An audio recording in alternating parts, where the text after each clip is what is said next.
It used to be that experience ruled in political analysis. The longer you were in politics, the more you knew.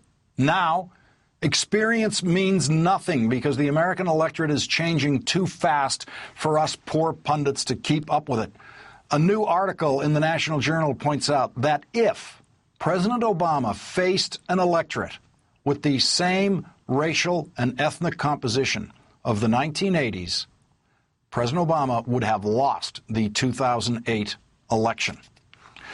Joining me now, Alicia Menendez, the host of HuffPost Live, and Alan Abramowitz, professor of political science at Emory University.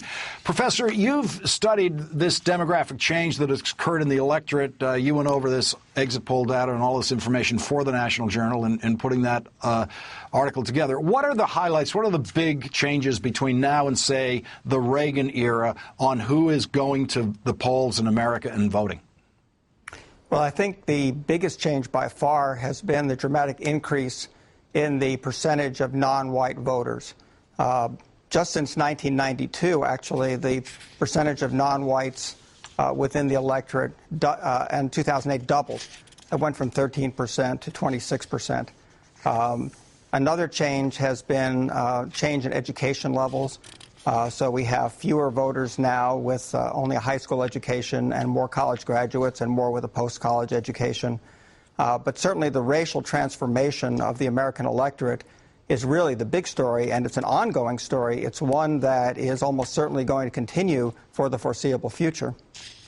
Alicia Menendez, the question was always for pundits not so long ago, what's it like to have a beer with this guy? And they always imagined that beer to take place in some sort of very Irish-looking bar in my neighborhood in Boston, with a very ethnically singular group. That ability to sit down in that kind of bar is no longer all that useful out there in the campaign trail, it seems. Yeah, no, now you're having a cerveza with the fastest growing demographic in the country.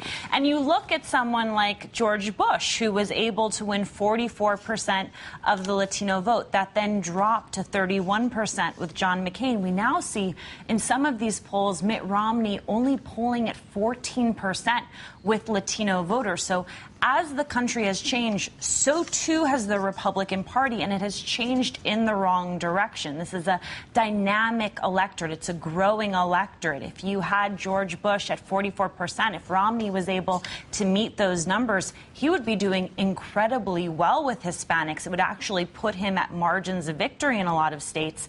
But instead, he's having a very big problem with this demographic, in large part because the Republican primary has made it very difficult to go into the general electorate and be palatable to a general electorate that is now much more diverse. Professor Abramowitz, the numbers that you've studied are exactly the kind of thing that Karl Rove was a master of studying and probably still is. And he, within the Republican Party, has privately and semi-publicly been sounding the alarm about what's happening to the Republican message among the voters that Alicia was just talking about. Is that what you found looking into these numbers, that the Republican Party and Republican presidential candidates have plenty of reason to be worried given where they are on the issues? Absolutely. What we've seen over several decades, not just this year, is that as the non-white share of the electorate, and particularly the Latino share of the electorate, has grown, the Democratic Party has been absorbing the vast majority of these non-white voters. And the Republican Party has remained an overwhelmingly white party.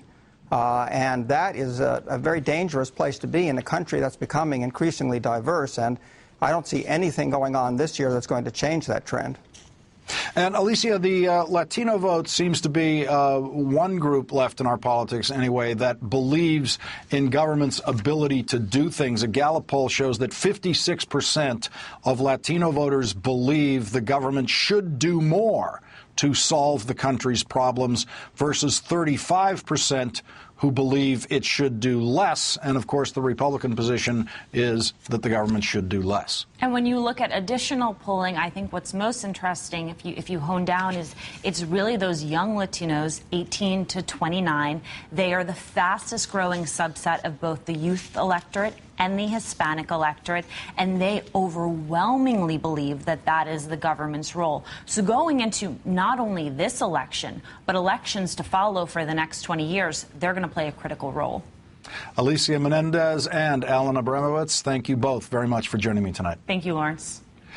Coming up, we'll get predictions from two people who witnessed the Supreme Court arguments on the Affordable Care Act. They'll tell us what they think the court will say tomorrow. And in the rewrite, I'll remind you of some things Democrats have forgotten about health care reform and tell you what won't change in our health care system tomorrow, no matter what the Supreme Court says. That's coming up.